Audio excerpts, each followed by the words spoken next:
Yes.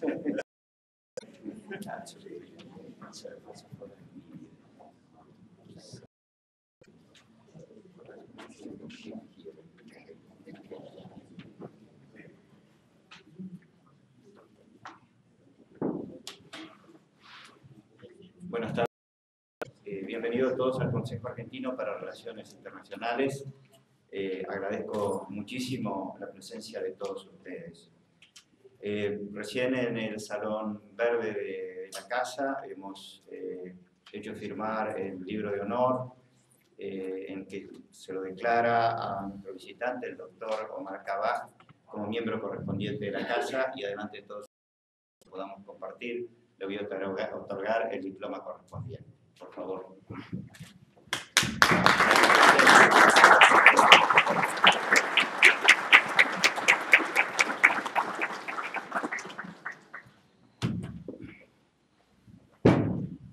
Sea mi primer agradecimiento de esta noche al grupo de embajadas africanas en Buenos Aires, también al comité de la casa que se ocupa, embajador y director del grupo, y también la señora coordinadora,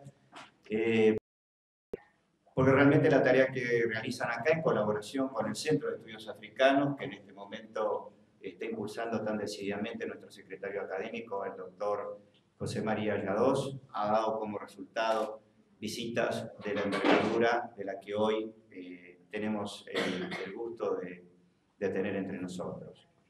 Y en particular deseaba agradecer al embajador de todo el esfuerzo que realizó para que fuera posible la presencia de Omar Kabbaj. Al embajador de Yasur le pediría un aplauso por parte de todos ustedes.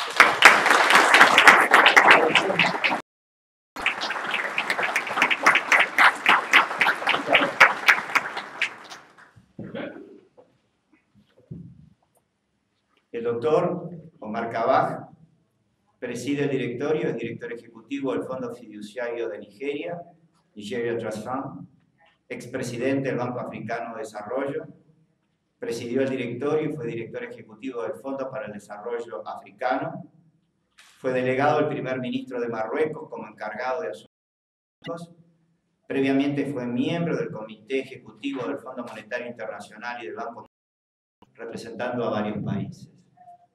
Antes fue director de la oficina del Marruecos, actualmente consejero del rey de Marruecos y caballero de la Orden del Trono de Marruecos.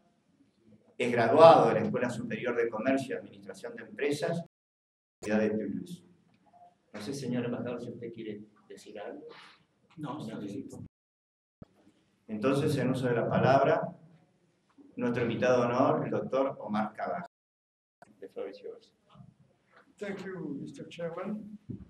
First of all, I'm sorry I don't speak Spanish, so I'm going to keep my... Yes. Hay traducción simultánea. English, and I think there is some... Quien necesite aparato de traducción están todos en el salón de siempre. Yes, we have it. Yeah. Okay.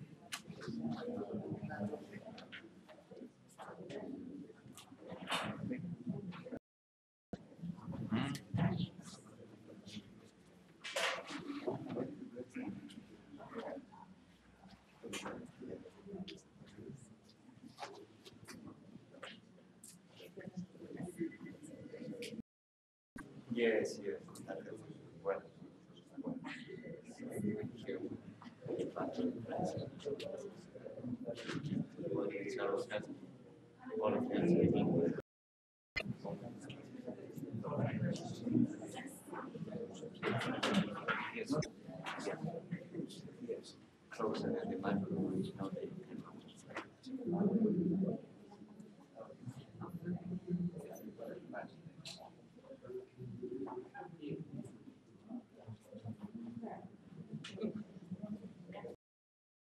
Luego, disculpen al CARI por este pequeño inconveniente, no avisamos antes de que aquellos que necesitaran pudieran retirar el audífono. Mil perdones.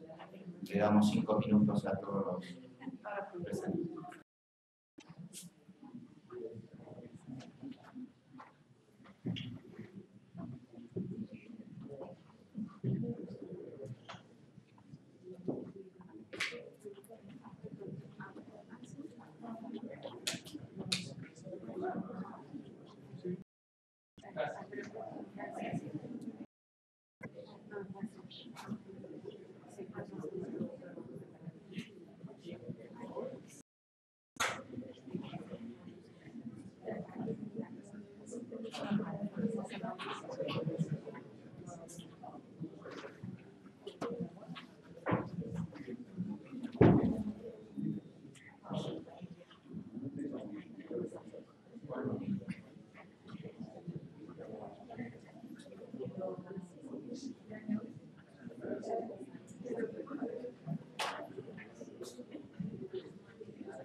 Mr. Chairman, ambassadors to Argentina, ladies and gentlemen, let me start by expressing my thanks to Dr. Rodriguez Javarini, CARI, as well to their excellencies, the African ambassadors to Argentina, for me this opportunity to open the discussion on the present situation in Africa with an emphasis on economic and financial issues.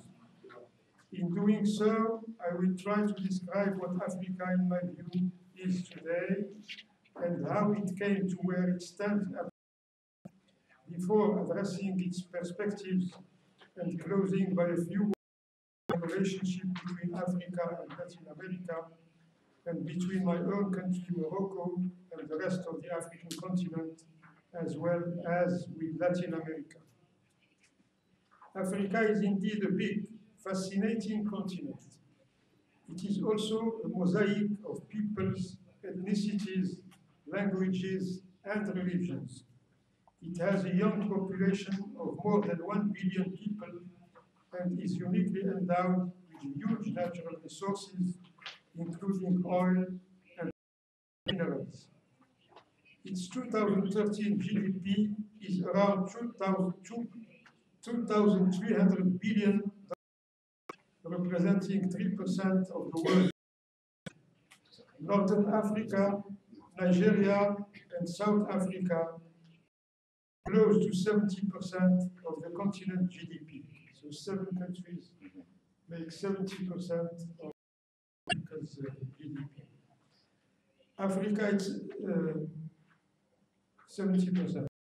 Noted that African GDP is probably underestimated because of the big size of the informal sector and due to deficiencies in statistics, as demonstrated in the Nigerian case, where the GDP was revalued to making of Nigeria the first country now in terms of GDP in the continent. Africa's share in world trade is also 3%. It used to be 5% in 1980. So Africa lost somehow between those two dates its share of world trade, while intra-African trade is only 10%, which is very low compared to the situation in other continents, especially Asia, also Latin America. While these figures seem low, they do not reflect the evolution of the continent and the continuous international community in it. It is true that the continent, after gaining its independence in the late 50s and early 60s, went almost three lost decades in terms of misguided policies heavily centered on demand without the resources to back them, and absence of productive investment led to deep crises and loss in the continent, which was seen as growing only during the short periods of commodity price booms, as happened in the mid-70s. To give you an idea, for example, of these lags that developed at that time, in 1960, the GDP per capita of Ghana and Morocco was equal to that of Singapore and Thailand and Korea, at $100 per capita income. You have seen now the differences that developed since then. Well, this has started in the mid-90s and more clearly in the early 2000s, when GDP increases averaging almost continuously 5%, except in 2009, when the world financial crisis hit. This was accompanied by increases of 2% in per capita income. Large fiscal deficits, which have improved until 2009, but turned to negative on account of investments, whose rate hovers around 23–24% of GDP, while gross national savings stand around 20%. The external account is frequently negative, but remain manageable. Government debts after the implementation of the two big initiatives, and the schedulings remain also, with a few exceptions, manageable. Foreign direct investment has picked up, representing 2–3% of GDP, but foreign reserve average 4 to 5 months of imports of goods and services. Terms of trade have improved, and exchange rates are generally consistent with market conditions. Developments presented in averages mask, of course, diverse situation between, for example, oil and non-oil countries, middle income and high countries, do not do justice to the issue of distribution of wealth, which is serious in our continent. Mr. Chairman, after this overview, I believe it's interesting to look at how Africa succeeded in registering a turnaround. Most African countries with the international community undertook during the 80s and part of the 90s a heavy regimen of adjustment, which with a few exceptions helped them redress, as we have seen, their macroeconomic indicators. It is also to be noted this was mostly limited to the so-called first generation of reforms. Later, others, like those related to governance, the private sector, and finance, have been addressed with diverse. African countries are also addressing and giving priority to the issue of poverty. As we all know, the proportion of population living in poverty in Africa is best in the world in proportion, because in Asia the numbers are much higher. But in proportion, in Africa is the highest. The continent has indicators in terms of education, health, access to water, sanitation, life expectancy, women equality, environment, etc. Topping the agenda is the high unemployment rate, especially of the youth, including the educated among. Governments are trying very hard to address these issues and working on the attainment of development goals, aiming at half the poverty rate by 2015. It is unfortunate to note that with the exception of Northern Africa, South Africa, and few other countries, most countries will not on present trend. To be sure, some of them will reach targets, but will miss others.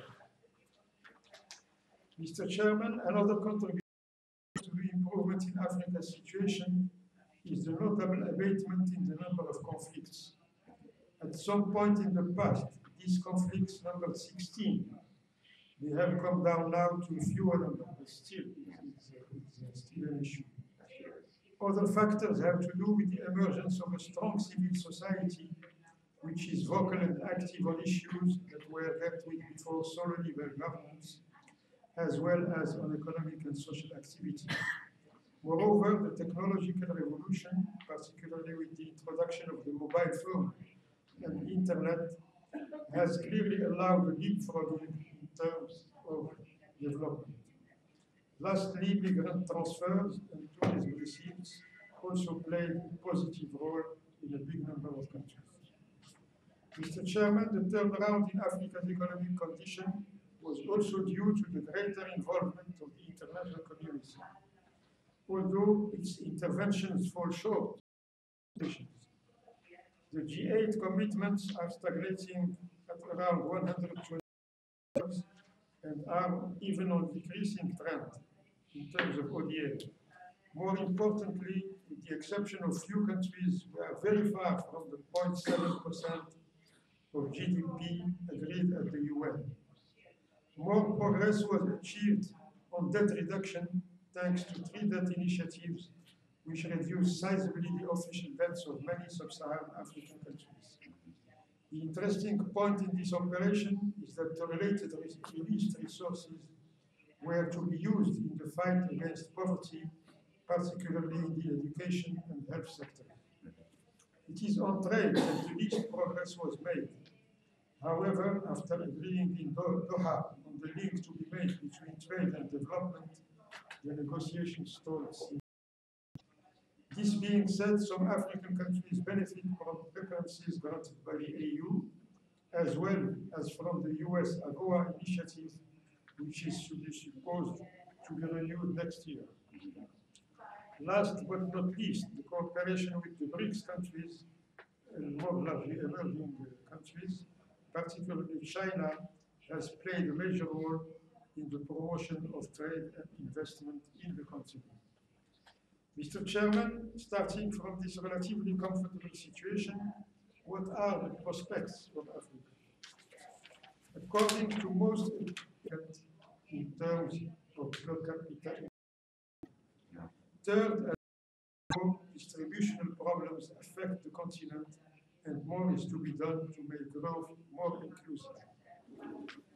Without pretending on any way to give less, I wish to make some observations in order effectively to reach these higher levels and to have more sustainability in terms of development of the continent. According to demographic projections, Africa could see its population double to 2 billion by 2030. It's the only continent which is going to grow as fast and as big, even quadruple to 4 billion by the end of the century. These are demographic projections done by specialists, notably the French Institute of Demographics. This is indeed a good sign for future economic development, provided the continent can address all related issues. This increased population, mostly in sub-Saharan Africa, which will be accompanied by greater urbanization, will put pressure on already heavily taxed systems, health and environment. Reforms of these systems and their financing should be looked at very carefully. This brings us back to the problematic of growth. Agriculture should be given top priority if higher imports of food are to be avoided and nutritional problems of the population addressed. When you are talking of 2 billion, you can imagine what the problems will be. Infrastructure, including transportation, telecommunications, roads, electricity, water, sanitation, as well as infrastructure in the cities themselves, which will be much bigger, will also have to be high on the agenda. Trade and regional integration. As we said before, Africa's share of trade is 3% only in world trade, and intra-Africa trade is 10% only. The intra-trade should receive attention, building on the successful experience in other parts of the world. To do so, for intensive, I am quoting here what the UN ECA, Economic Commission for Africa, is recommending. There is a need for intensive investment in manufacturing industry that could add value to Africa's raw materials, because now we are exporting mostly in the continent raw materials, including to emerging markets, which also recommends skill development and productivity enhancement support program. Un segundo. Yeah.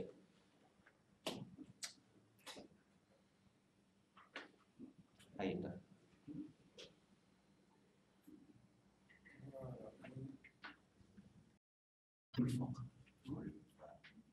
Ahora no, hable, por favor, Mario. Thank you very much, Dr. Kabbaj. I would like to know your opinion about the presence and the type of Republic of China in Africa, and the policy, the reception policy established by many. Yes, please. We can add some other questions, if you want. Podemos sumar otras preguntas, si les parece, así contesta todo junto el doctor Kabbaj, o sumamos 3. I will talk to him. Yes? Okay, it's okay. We can give you the doctorate No, together with the no. membership. Sir, por favor, señor. En castellano puede ser o en inglés, pero en castellano la traducción. Okay. Hello. Welcome. I would like to know what you think Africa. There's this coming of age of this discussion between East and West, and now that Africa is becoming a prominent in the world order, how do you think Africa is inserting itself in this discussion of both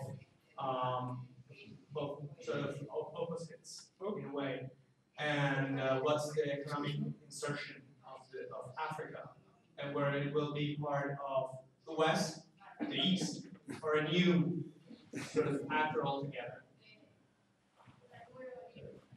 Well, maybe ¿Alguna cuestión? ¿Otra pregunta?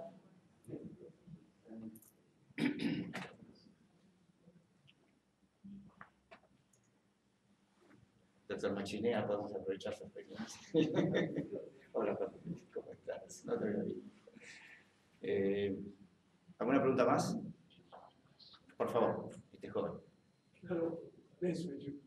I have so many questions for Africa that will be like days in here. But the first question is about business. I believe that in national relationship there is always business. If there is no business, there is no international relation. I don't know if you hear it? Yes? Louder? So my question is, what would you recommend to a company, or to a company, to go to Africa? Why? What was the first suggestion that you would make to the company to say, yes, you should go? And why? Because Argentina is so difficult to take Argentinians to Africa that is it's so hard that I would like to know from your side what's the answer. so let's. Yes, this is really. Well, on China, as I understood the question, Sorry. as I understood it, is how we evaluate the action or the intervention of China in Africa. No? So? Yes, that's. Yeah, okay. Well, as I said in my intervention, China has played a big role, not only China, but other emerging countries, because of their needs in terms of raw materials, cooperation, and so on. This was a well-thought policy by China, because I told your colleague this morning that when I was head of the ADB, I went in 1997 to an annual meeting of the World Bank and the IMF in Hong Kong, before Hong Kong became fully Chinese. And I was surprised to hear, to have a request of meeting with me by the Prime Minister of China at the time. Of course, there were members of the ADB, there are members of the ADB, but still, the Prime Minister of China asking for a meeting with me, it was a little surprising. But later on, I understood that this was part of their strategy, well-thought strategy to intervene in Africa. And in fact, during that meeting, he asked me to invite a number of African ministers, and I went to China shortly after that with 20 African ministers. And the relationship developed over the years. Yes, it's mainly because strategically they need what Africa has, which means all the minerals, the oil, and other things. But I don't think that's the full story. It's also investment. They invest heavily. The amounts are very big. They participate in a number of ventures. They are bidding and so on. And in some countries, they even bring workers to do the job. Workers from China to do the job. There is a lot of trade, of course, with China. Now, in all the markets, you find Chinese product. But in my view, the main thing, of course, investment is the bigger one. But the main thing is that they helped Africa fight this curse that was when prices boom, when commodity prices boom happened, it was fine, and then we go down and you have deficits and so on. So it has made possible the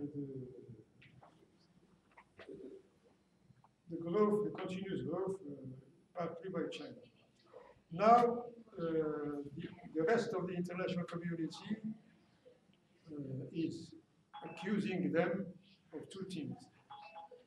You have certainly heard it. One is the question of governance. The other donors say, well, China is providing the investment, providing the trade without asking countries to do, which is true. But I don't think it's an issue, because one researchers from the French agency, development agency, did some work on it and did not find any big differences between those who were with China or not with China. So it did not make a big difference in terms of the quality of governance. Second critique is many African countries have benefited, as I said, from the HIPIC initiatives, reducing their debt to levels that were manageable.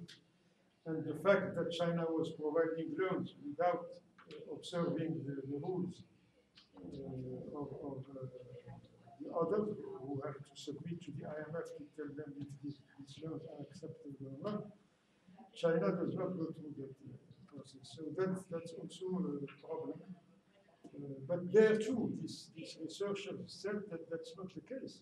For example, if you look at the cases of countries that derailed recently, like Ghana and Zambia, it was not because of China, it was because of the markets. They went heavily to the markets while they were not able to support the borrowing. So it's a question that is not easy to address. It's not clear-cut, but so far Africa has benefited from China's intervention. That's my conclusion. On where Africa stands, east or west, I believe that this happened in the past when you had the Cold War. Some countries were clearly with Russia or others with the US, others with Europe, and so on. Now I think with the end of the Cold War and also the abatement of Russia has changed. I mean, in terms of it's not the communism that we're looking for, proselytism, to make our countries like them or things like that. I don't think there is any reason to say, well, we have to go west or east. Some countries are still, but generally they look more at their trade, their behavior, their well-being, and not to fight cold wars of others. So I don't think that we still have countries in Africa that are with that mentality. Maybe I'm wrong, I don't know. But the countries are mature, they are not now easily caught by anybody, and they fight like any country, they're plight. Why to go to Africa? I'm going to tell you, I was traveling in China years ago, going from Shanghai to Beijing in the plane. Next to me was sitting somebody from Cadbury. Chocolate. Very well. I know that. So we started talking and so on. I said, are you happy with China? Because he said, we are now coming to China, investing. And he said, no. I said, well, so why are you still there? He said, when we will sell 1 tonic water to each Chinese, we will earn So when I said that Africa has 1 billion population of 1 million going to 2 billion, this is, of course, a very good opportunity for the partners to come and to invest and so on. Of course, provided the climate to do it is present, and now many countries are better prepared for this kind of things. And the needs that the continent has, as I said, for example, infrastructure, I gave you an idea of the magnitude of this amount. So if the private sector of public works in developed countries does not have enough work, then you have work in Africa. The food, scent, of sectors, the lodging, l'habitat, building houses. Very big market now in the continent. Not talking of interventions in education, in building universities, and so on. So obviously, it's something to look at. Can I ask another question? About the local partners. No lo pueden traducir si no tenés micrófono. The difficulty of finding a local partner. That's one of the most difficult issues that we usually have when we try to do business with Africa. So, what is your recommendation to find which are the good local partners? In most countries now, they have, like in many other parts of the world, the so-called patronat, which is an organization with very often number of sections, depending on the sector. And you have the chambers of commerce. And I mentioned that chambers of commerce have had meetings already. Arab chambers of commerce have meetings with Latin American partners. So that's the way. Now you have this possibility of Casa Finance Center, because they're designed to do that. And you will have their banks, they are already present. You have a number of international legal cabinets that are present in Casablanca, and which could help, of course, whatever initiative you could have. They can advise you, they can help you find financing, they can do a lot of things. Is there a lot of bureaucracy with financing? To obtaining financing. For credits, for example, is difficult? To get money, do you have the bureaucracy there, or it's very straightforward? No. The banks are very commercial. As I said, they are now they have a big network in Africa. The Moroccan banks. They are in Mali, they are in Senegal, they are in Côte d'Ivoire, in Guinea, in 25 countries. Because one bank bought Economía. It has 25 branches all over the continent. And the financial sector is very well rated by the IMF and other, and very efficient, implementing all the big reforms that the international community, including Banco. They are present in Europe. They have big networks in London. They have big.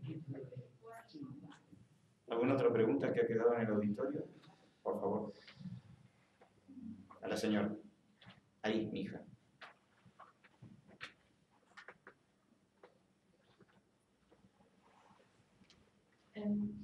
My question is related to discussions on economic development issues and particularly human development issues. There's an adage which is being more and more frequently applied, which is good enough is better than the best. This is being used particularly in reference to infrastructure projects. And for instance, a lot of the foreign aid destined for the energy sector in the poorest of African countries is contingent upon the use of sustainable energy. Now that's all very well and good for world energy reserves and climate change, etc.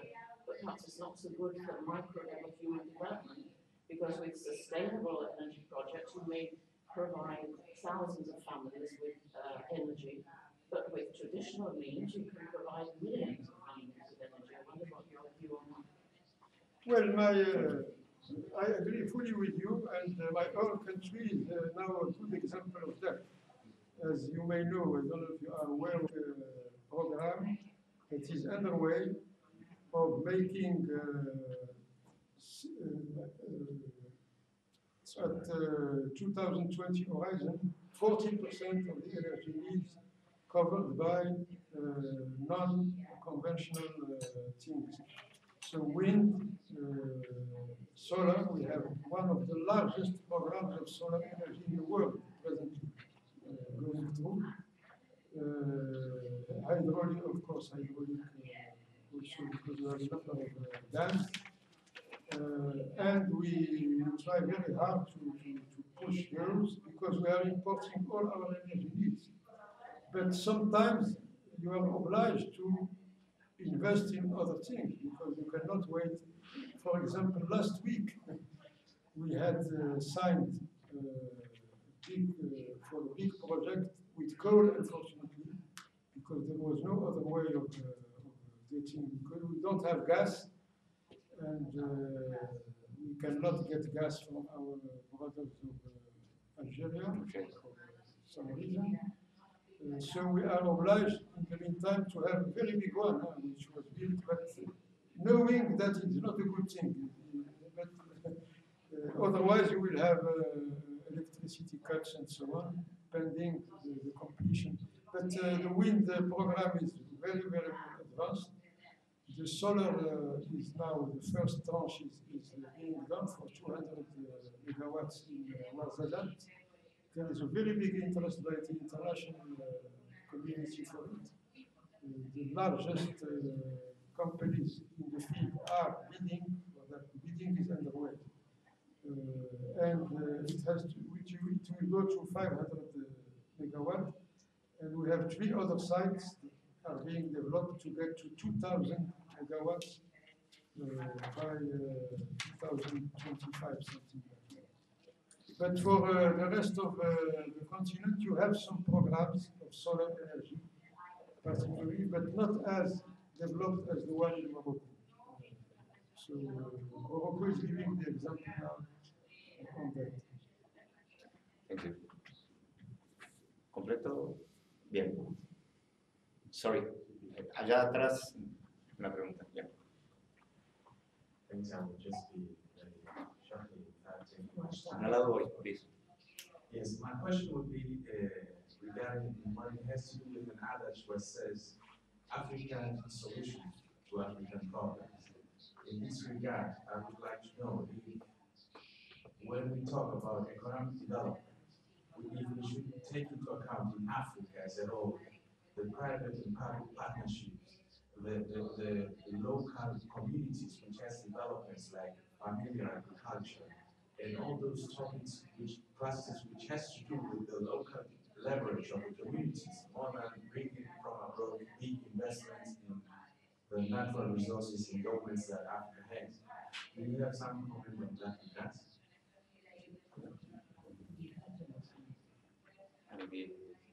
Can you explain a little more your question for the professor?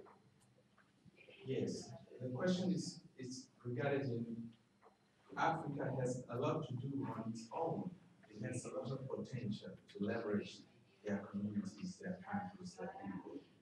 And sometimes one thinks that the solution might come from abroad by having big investments in companies which come from the mineral industry, the petroleum industries, and they make partnerships with governments. And at the end of the road, you find that there is no really positive feedback for the people of the communities that live there in the country.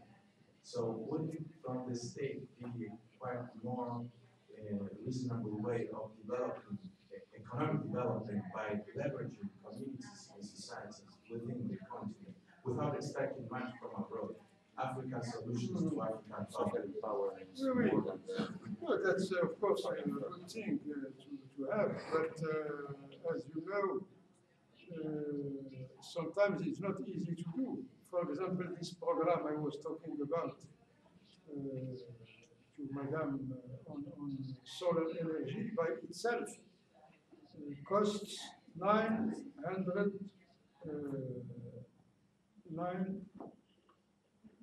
billion. Even for Morocco, it's very big. It's 9% of GDP. So you cannot do it by the community. Of course, you have the problem of the technicity because these things are very under development in the world, and you cannot just say, well, let's do it ourselves. There are some programs you can do yourself, but sometimes you cannot do that. If you build, we have, for example, investments in Morocco in the car industry, in aviation, by the big names of aviation, Boeing, Airbus, Bombardier. You cannot do it by yourself. You need the partners to do it. When I said public-private partnership, of course, it's not for all projects, but you have to see what are the means of each country. If you cannot, if you have resources, of course, you can do whatever you wish, but you need the technicity, you need the cooperation of those who make these things. So your suggestion can go to a determined level. But beyond that, you have no choice either because of financing or because of technical problems to seek partnerships. Yeah. Muchísimas gracias, profesor. Completó con muchas aclaraciones su brillante presentación. Esta segunda presentación, en poco tiempo después de haber escuchado otro de la planificación integral de África, creo que marca claramente cuál es nuestro objetivo en CARI.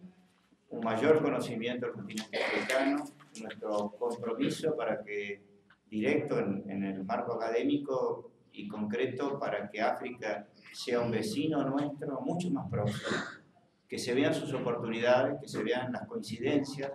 En última instancia, el futuro que tenemos, profesor, es bastante similar.